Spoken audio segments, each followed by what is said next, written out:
All right, Coach Beckton's here. Talk a little tight ends. Let's open it up. Parker Gabriel, Lincoln Journal-Star. Hey Sean, how nice was it to get Jack back as quickly as you did? Obviously, he didn't play a lot against Penn State, but just to get him back on the field for a few snaps at least. Well, he's the core of our tight end room. He's the leader of the room, and obviously he gave us a spark. Had a big block on that long touchdown catch for Xavier Betts.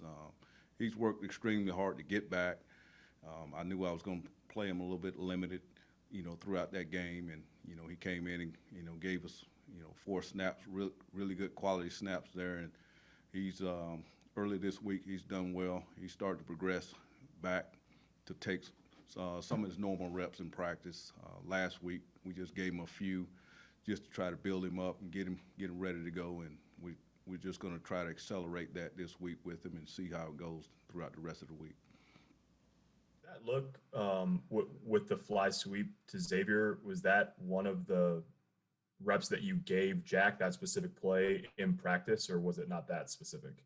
No, we give all the guys pretty much equal reps throughout practice. Certain plays like that, obviously I try to make sure everyone's getting those live reps throughout the week and throughout a day. So those guys are really sharp on that particular play versus all the different looks. But it just so happened that he was in on that one along with Travis Vokalak, and they did a great job there. Brian Christopherson, 24/7 Sports. Hey, Sean, it feels like Austin Allen's role has really grown this year, and there's a lot of faith in him. What's the biggest difference right now where he's at maybe when you first got here? Well, he's worked extremely hard on overall development, mentally, physically, with the game of football. He's increased his speed and increased his size and his strength, and it's carried over to him being more confident in what he's doing on the football field. And he's playing at a high level. He's really done some really good things for us this year, and he's going to continue to do that this year.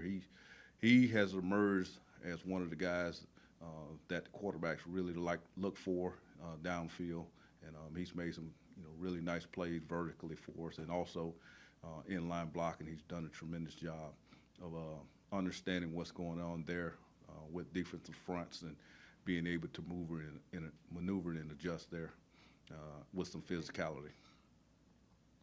Thanks, Sean. Steve Sipple, Lincoln Journal-Star. Hi, Coach. I wanted to go back a little bit to that Penn State game. What did you think as you watched Penn State's defense in preparation, and then what you saw on Saturday? What were your impressions of their defense? Well, I thought their front seven was better than Ohio State athletically. I thought they moved extremely well at the defensive end spots. I thought they gave us a lot of different looks, as far as speed and being able to play a little bit more of a finesse backdoors. So we had to be really solid in what we're doing as far as executing up front.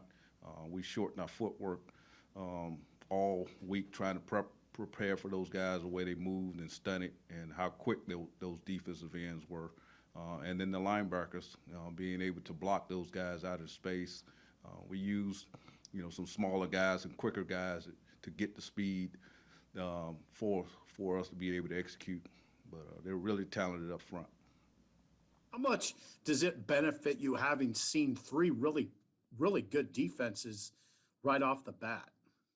Well, it gives us a little bit of confidence that we, obviously we still hadn't put together an entire game, offensively. We're building towards working those kinks out, and some of the things that we're trying to do differently to get those guys to finish games. But obviously the confidence, being able to face some of the top defenses in the league early on, and looking at Illinois, I know their stats don't say it, but they're very talented also. So we're just trying to progress every week and trying to get better. We wanted to finish that game off a lot better than we did last week, and our goal this week is to do better, coming out the tunnel like we did this past week, and then second half, sustaining drives throughout the entire game. you very much, Coach. Two more for Coach. Mitch Sherman, The Athletic. Hey, Sean, I know you work with Coach Rutledge on special teams and implementing some of the stuff that he's working on. What'd you think about the performance against Penn State and how some of those things factored into the game? Well, we've progressively gotten better as the season's gone on, particularly punt return, and then our punt. We gave up one long one there because of placement of the punt. So we're working on that, with the punter. He did a good job, early on in the game, and then, one punt was down the middle. So we're trying to work our coverage lanes out to be, a lot better and trying to be more physical at the point of attack and everything that we're doing on punt. Kickoff was they played probably the best we've had in years here at Nebraska. And the other phases are increasingly improving daily.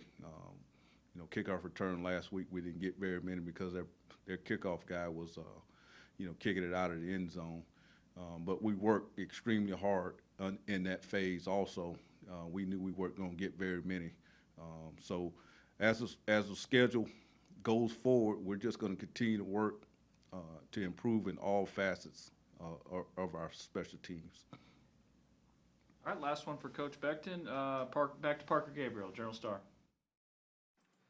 Hey, Sean, a recruiting question for you. I know there's been a lot made of the dead period and its impact on the 2021 class, but how do you think it's going to impact the 2022s? I know you don't know when you're going to be able to get people on campus or anything like that, but is there a chance that it'll slow down the 22 class, which is sort of would be the opposite, the way it's sped up decision-making in the 21 class? Well, I think it's going to be a progression just like the 21 class. Those kids going to make the adjustment, and we've already made the adjustments, doing more recruiting as far as Zooms, bringing Nebraska football into homes, our everyday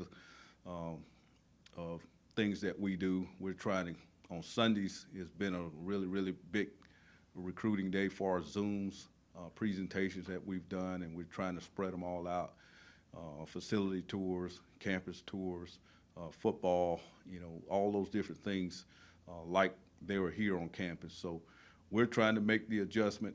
The kids are making the adjustment. I think what's going to end up happening here after this first signing period, you're going to see some of the 22s starting to select their universities that they want to attend, and it's just going to snowball from there.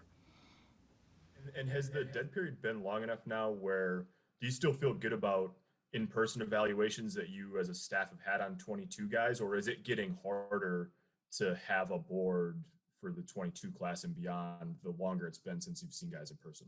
Yeah, it's tricky. That's a tricky situation for all of us. We're just trying to evaluate more instead of highlights. We're evaluating full game films since we can't get out. So the 22 kids, we have our guys that we've offered, and we're actually going back and looking at some of their game film throughout the year and see how they've progressed. And we feel that guys, haven't progressed.